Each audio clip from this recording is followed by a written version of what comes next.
13માની વિધિ અમે કરવા આવ્યા હતા. એટલે 13માનું જમણવાને બધું પત્યું એટલે અમે ઘરે જઈ તૈયારી કરતા હતા. એટલે બધા નીચે ઉતરતા હતા તો એમાં લેડીઝ બધી નીચે ઊભેલી હતી મારા ઘરની. તેમાં કંઈક વાહન પાર્કિંગ બહાર આવું કંઈક થતામાં અમારી લેડીઝોને 5 જણે મળી અને ધક્કો મારીને હાથાપાઈ કરી. અને એના અંદર મારા કાકા વચ્ચે બોલતા મારા કાકાને બી લોકોએ માર્યા છે. 5 જણે મળીને મારા એકલા કાકાને માર્યા છે અને એટલા મારી એમને છાતીમાં માર્યું.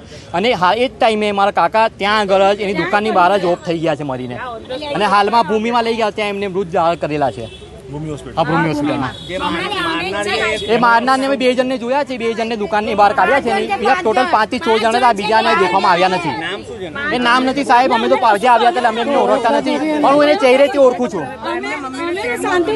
હું એમને ચહેરેથી ઓળખું છું.